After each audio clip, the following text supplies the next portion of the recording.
মানে কি একটা অবস্থা।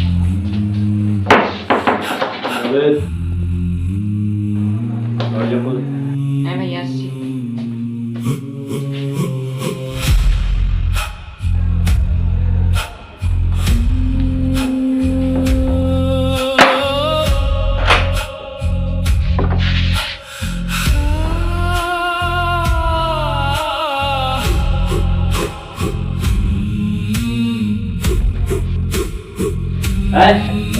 লাগে হ্যাঁ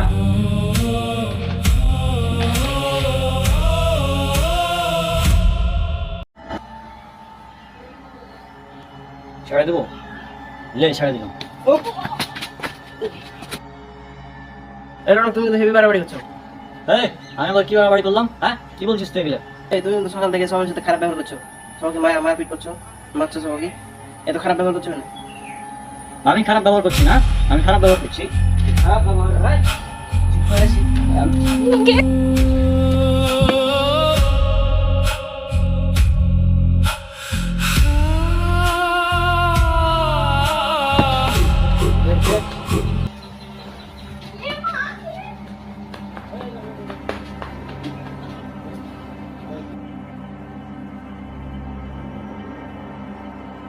আচ্ছা মাইন্ড তুমি না আচ্ছা রমক বলো কি ব্যাপার তোমার? ভাই আপনি তো রাগার এই কারণটা কি বলো, মানে আমি তো বুঝলাম না।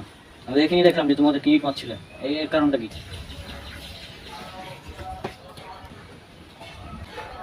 আচ্ছা আমি ডিটেলস কারণটা খুলে বলো যে এই কারণে তুমি এগুলো করছো। ডিটেলস বলছি, আপনি পুরো কাহিনী শুনেন তাহলে।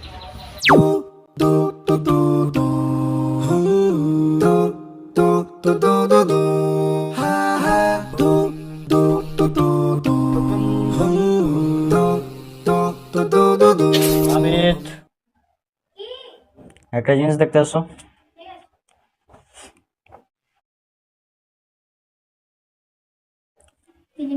এই যে দেখো, এটা হচ্ছে যে একটা চাকরির নিউজ বের করলাম। হ্যাঁ হ্যাঁ, তো এটা হচ্ছে যে চাকরির ইন্টারভিউ, এটা দুটা। হ্যাঁ দুটা নিউজ, মানে দুটাতে অনেক ভালো ভালো জব, আর তুমি তো জানো আমার রেজাল্ট ভালো।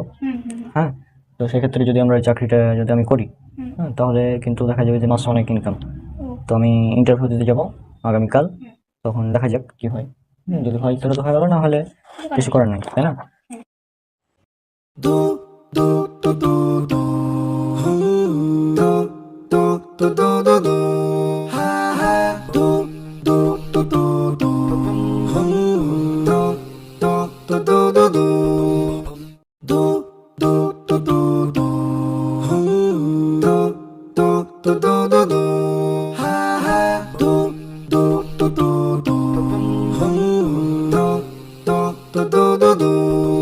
রাবেত,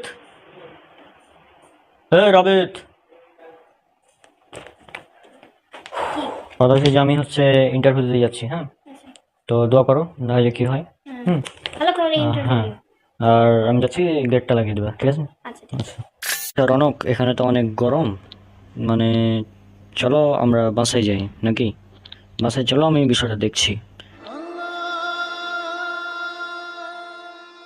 আচ্ছা রনক, তোমার বিষয়টা বলো তো, কাহিনীটা আসলে কি হয়েছিল? তুমি ইন্টারভিউ দিতে গেলা, তারপর? আচ্ছা ভাই শোনেন তাহলে যেটা হয়েছিল আর কি।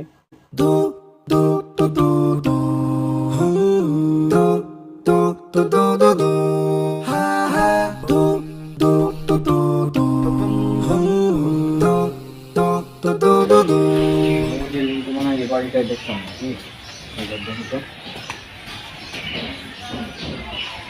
হ্যাঁ হ্যাঁ, এটা আচ্ছা আমি তোর দিয়ে দেখি কি অবস্থা। আসসালামু আলাইকুম স্যার, আপনি আসতে পারেন? জি। আমি আসলে একটা ওয়েবসাইটে দেখলাম আপনাদের এখানে চাকরি পাওয়া যায়। হ্যাঁ তো হচ্ছে যে আমার রেজাল্ট হচ্ছে আপনারা দেখতেই পাচ্ছেন অনেক ভালো। হ্যাঁ তো এখন আমার এসএসসি রেজাল্ট হচ্ছে 4.72, এইচএসসি 4.83, আমার হচ্ছে 3.80 আউট অফ 4। রেজাল্ট সব কিছুই ভালো। এখন আমি শুনলাম আপনাদের এখানে নাকি বেতনও ভালো, তো আমার কি এখানে চাকরি হবে না কি বিষয়টা? কথা হচ্ছে আমাদের অফিসে দাঁড়িয়ে থাকলে চাকরি দেয় না, চাকরি তো নেওয়া হয় না। আপনি যদি চাকরি করতে যান তো সেভ করে আসতে পারেন। আচ্ছা সরি, যেহেতু চাকরি হবে না, আমি চাকরি করতেও পারছি না, কারণ দাড়ি হচ্ছে সুন্নাত, হ্যাঁ, আর আমি এটা কোনোভাবেই ছাড়তে পারবো না। সুতরাং আপনাদের চাকরি আপনাদের কাছে রাখুন, আমি গেলাম। দেখেন, ভুল বুঝেন না, বেতন কিন্তু 1 লাখের উপরেই ভাবনা চিন্তা করে। বেতন 1 লাখ টাকা হোক আর 1 কোটি টাকা হোক, আমি এরকম ফালতু চাকরি এখানে চাকরি করতে হবে, দাড়ি কাটতে হবে, আমি এখানে চাকরি করছি না। আই এম সরি, আপনাদের চাকরি আপনাদের কাছে রাখুন, বাই। ভাবে দেখেন একবার। আমার এখন ভাবার ইচ্ছা নাই, যেহেতু এখানে দাড়ি কাটতে হবে, সেখানে আমি নাই। আমি আগে করে দিয়েছি, বাই।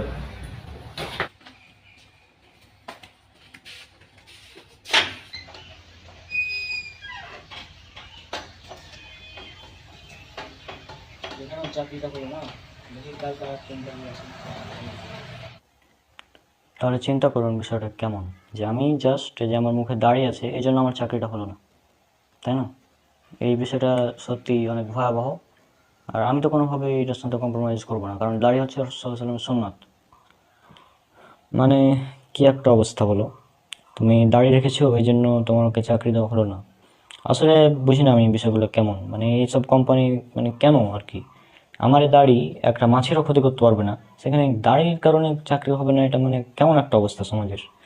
মানে আসলেই এখানে কি বলবো, মানে রাসূল সাল্লাল্লাহু আলাইহি সাল্লামের কোনো গুরুত্ব দেওয়া হয় না। এমনকি এখানে ইসলামকে ফোর্থ সাবজেক্ট হিসেবে দেখা হয়। হ্যাঁ, এই দাড়িটা এটা ফোর্থ সাবজেক্ট মনে করে দাড়ি রাখা হচ্ছে সুন্নাত। আর আমি এখানে আর একটা কথা বলে দিই, দাড়ি রাখা সুন্নাত এটা সমাজে প্রচলিত কথা, তবে মূল পয়েন্ট হচ্ছে দাড়ি রাখা হচ্ছে ফরজ। হ্যাঁ, সহিহ বুখারী কিতাবুল লিবাস হাদিস নাম্বার 5892, রাসূল সাল্লাল্লাহু আলাইহি ওয়াসাল্লাম তিনি বলছেন যে তোমরা দাড়ি লম্বা করো, গোঁফ ছোট করো আর মুশরিকদের বিরোধিতা করো। সুতরাং দাড়ি রাখা হচ্ছে ফরজ, এবং দাড়ি রাখা ফরজ এ বিষয়ে 4 মাযহাবের ইমাম প্রত্যেকে একমত যে দাড়ি রাখা হচ্ছে ফরজ।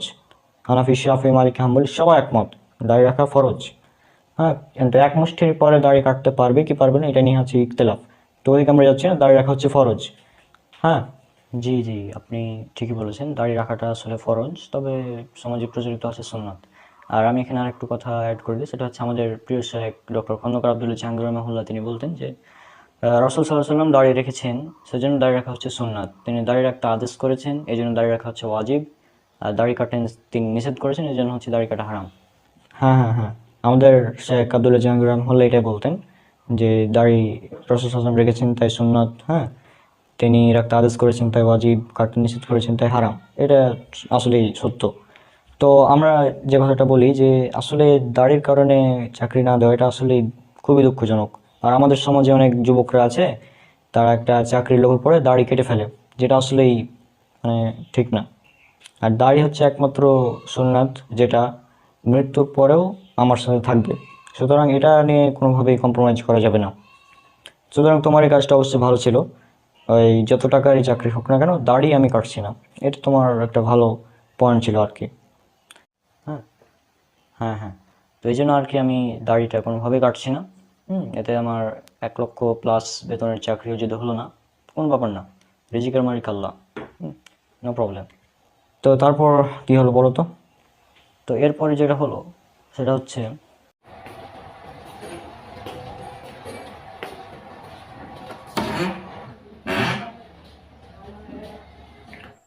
আসসালামু আলাইকুম স্যার, আমি কি আসতে পারি? ওয়ালাইকুম আসসালাম ওয়া রাহমাতুল্লাহ। জি, আপনি ভেতরে আসুন। জি, তো রৌনক সাহেব, আপনার এসএসসি রেজাল্ট? জি, আমার এসএসসি রেজাল্ট ছিল 4.72, আর এইচএসসি 4.83, আর অনার্স একটা তো দেখতেই পাচ্ছেন 3.80/4। না, ভালোই, সব দিকে ঠিক আছে, আপনার রেজাল্টও ভালো, হ্যাঁ, এবং আপনি যথেষ্ট একজন ট্যালেন্টেড মানুষ। তবে এখানে একটা ব্যাপার আছে যে জানেন তো, এখন তো 2024 সাল, হ্যাঁ, এখন আসলে চাকরি পেতে হলে আপনাকে কিছু দিতে হবে। মানে আপনি আমাদেরকে জাস্ট বেশি না 10 লাখ দিবেন, তাহলে আপনার চাকরি কনফার্ম, এটা কোনো সমস্যা নেই। আমার এরকম ঘুষের দ্বারা যে চাকরি, এরকম আমার চাকরির প্রয়োজন নেই। হ্যাঁ, সুতরাং আপনার চাকরি আপনি আপনার কাছে রাখুন, আমি গেলাম। কিন্তু মারাত্মক ভুল করছেন, চাকরিটা কিন্তু অনেক দামি, মানে আপনি যদি এই চাকরিটা করেন তাহলে কিন্তু মাসে অনেক বেতন পেতেন। হ্যাঁ, এটা কিন্তু আপনি হাতছাড়া করে দিলেন। আর হ্যাঁ, যাওয়ার আগে একটা কথা আপনাকে বলে দিই, এই যে ঘুষ কে আল্লাহ সুবহানাহু ওয়া তাআলা হারাম করেছেন। হ্যাঁ, সূরা বাকারা সূরা নম্বর 2 আয়াত নম্বর 188 পড়ে নেবেন। এছাড়াও মিসকাত হাদিস আছে 3995, এছাড়া অনেকগুলো হাদিস, কোরআন হাদিস থেকে বিষয়গুলো স্পষ্ট যে ঘুষ হারাম। হ্যাঁ, আর এই হারাম খাদ্য যে ভক্ষণ করবে সে কখনোই জান্নাতে প্রবেশ করতে পারবে না, এটা মনে রাখবেন। আমরাও জানি জি ভাই, এই ঘুষ হারাম এগুলো আমরাও জানি, তবে এটা আমাদের এখন ট্রেন্ড হয়ে গিয়েছে, বুঝতে পারছেন? তো ট্রেন্ড যেহেতু হয়ে গেছে, এটা তো চলতে হবে, তাই না? কিছু করার নেই। ভাই এখন আপনি বলেন আমি কি করবো? 10 লক্ষ টাকা ঘুষ, মানে চিন্তা করেন 10 লক্ষ। হ্যাঁ, আমি এত ভালো রেজাল্ট করলাম, এগুলো তার মানে মূল্য কি? 10 লক্ষ টাকা ঘুষ নিয়ে যদি আমাকে চাকরি নিতে হয় তাহলে এগুলো কোনো মানে আছে? এত ভালো রেজাল্টের কোনো মানে আছে? মানে এই জন্য আমি আসলে ওখানে মেজাজটা একদম খারাপ হয়ে গেল। এটা হচ্ছে মূল কারণ। কারণ আপনি বলেন কি বলা যায়? আসলে 10 লক্ষ টাকা ঘুষ, কি একটা অবস্থা সমাজের। এভাবে যদি চলতে থাকে তাহলে তো মনে করো যে যারা স্টুডেন্ট আছে তারা তো একদম মানে পড়ালেখাই ছেড়ে দিবে। কারণ তারা পড়ালেখা করে এত ভালো রেজাল্ট করে যদি তাকে মানে ঘুষ দিয়ে চাকরি নিতে হয়, তাহলে এত ভালো রেজাল্টের মানে কি? আসলে এটা সত্যি দুঃখজনক। আর ঘুষকে তো আল্লাহ সুবহানাহু ওয়া তাআলা হারাম করেছেন, যেটা তুমি বলেছো ওখানে। এটা খুব ভালো কাজ করেছো। সাথে সাথে প্রতিবাদ করা এটা আমাদের উচিত। হ্যাঁ, অন্যায় দেখলে প্রতিবাদ করা এটা আমাদের উচিত আসলে। হ্যাঁ, সূরা বাকারা সূরা নম্বর 2 আয়াত নম্বর 188, এছাড়া মিসকাতের হাদিস, অনেকগুলো হাদিস আছে ঘুষের ব্যাপারে। ঘুষ একটা মানে নিকৃষ্ট একটা হারাম পাপ, কিন্তু সমাজে এটা সাধারণ বিষয় হয়ে গেছে। ঘুষ কোনো পাপই না, ঘুষ ছাড়া এখন চাকরি হয় না। আর আমাদের যুবকরাও মনে করো যে তোমার রিজিকের টেনশন করে আর কি, এই ঘুষদের বিনিময়ে চাকরি নিয়ে নেয়। তারা রিজিকের টেনশন করে যে ঘুষের বিনিময়ে তারা চাকরি নিয়ে নেয়। মানে এটা আসলে অনেক দুঃখজনক ব্যাপারটা। আচ্ছা, তুমি হয়তো বইটা পড়েছো, রাবিত এই রিজিক বইটা নিয়ে আসো তো। হ্যাঁ, ওই যে ওখানে রিজিক বই আছে। যাও। এই যে এই বইটা তুমি পড়েছো নিশ্চয়ই, রিজিকের এই বইটা আমি পড়েছিলাম। হ্যাঁ, আমি তো জানি যে তুমি এটা পড়বা, কারণ তুমি তো বইটাই পড়ো, এটা আমিও জানি। আসলে এই বইটাতে আমাদের আব্দুল্লাহ বিন আব্দুর রাজ্জাক ভাই খুবই সুন্দর এবং চমৎকারভাবে উপস্থাপন করেছেন রিজিকের বিষয়টা, যে মানুষ আসলে রিজিক নিয়ে অনেক টেনশন করে। কিন্তু এই রিজিকের টেনশন করার তো কোনো মানে হয় না। রিজিকের দায়িত্ব তো আল্লাহর। তো আমাদের নিজের জায়গা থেকে চেষ্টা করতে হবে। হ্যাঁ, আর এই ব্যাপারগুলো মানে মানুষ আসলে বুঝতে চায় না। তার রিজিক নিয়ে টেনশন করে, যে ঘুষ হোক, দুর্নীতি করে হোক, যেভাবে হোক, মানে তাকে চাকরি একটা নিতেই হবে। এটা খুবই ভুল ধারণা। আল্লাহ বলছেন সূরা হুদ সূরা নম্বর 11 আয়াত নম্বর 6, যে প্রত্যেক প্রাণীর রিজিকের দায়িত্ব আল্লাহর। জমিনে যারা বসবাস করে প্রত্যেকের মানে প্রত্যেকটা প্রাণীর মানে প্রত্যেকটা জীবের রিজিকের দায়িত্ব আল্লাহর। রিজিকের দায়িত্ব মানুষকে দেওয়া হয়নি, এটা আল্লাহ সুবহানাহু ওয়া তাআলা নিজে দায়িত্ব নিয়েছেন। সুতরাং রিজিক নিয়ে টেনশন করার তো কোনো মানে হয় না। যারা আবেদ বইটা নিয়ে যাও।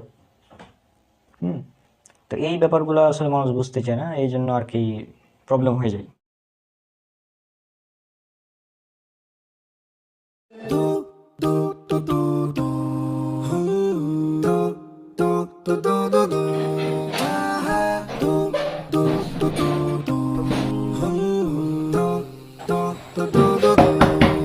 দরজা খোল। হ্যাঁ ভাইয়া আসছি।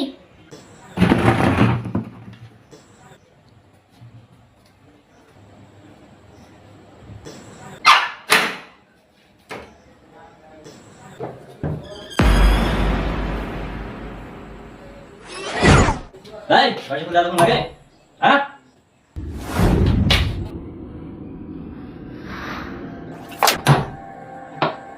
চশমা কেন পরে রেখেছিস তুই? হ্যাঁ, চশমা কি? এই চশমা কি? চশমা খুলে ফেল, আপনার।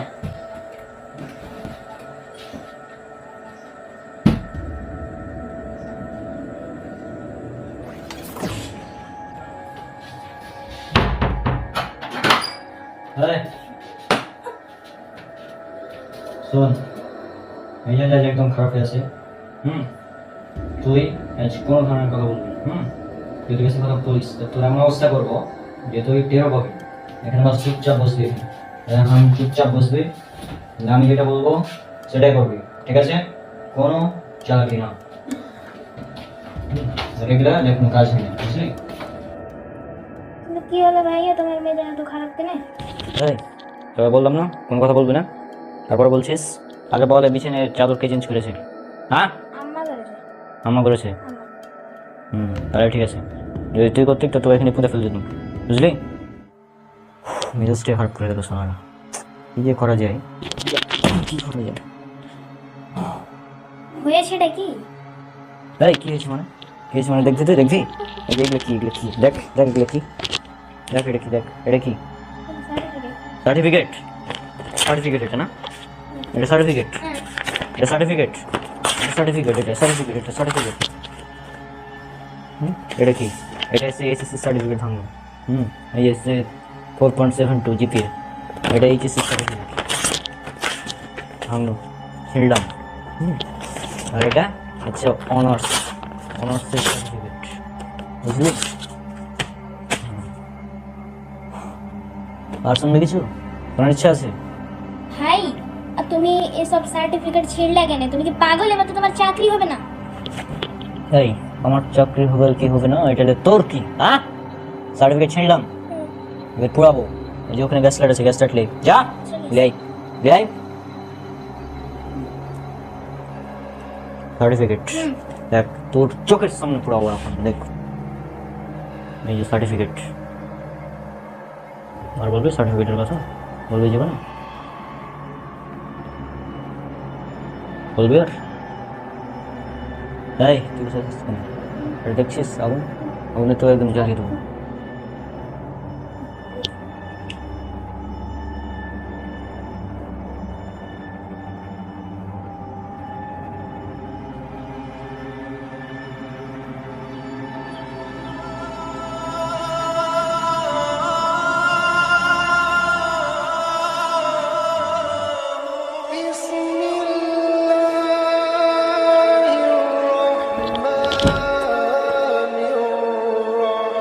আচ্ছা, আমাকে এবার একটা কথা বলো তো, যে তোমার যে বিয়ে ক্যান্সেল হলো এটা কিভাবে হলো, এটা একটু আমাকে বলো।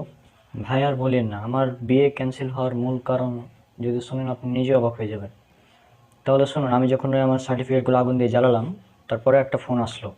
আমার যে মেয়ের সাথে কথা চলছিল বিয়ের, ওই মেয়ের ফ্যামিলি থেকে একটা কল আসলো। কি কল দিল ভাই এখন? আসসালামু আলাইকুম ভাই, কেমন আছেন? ওয়ালাইকুম আসসালাম রহমতুল্লাহ।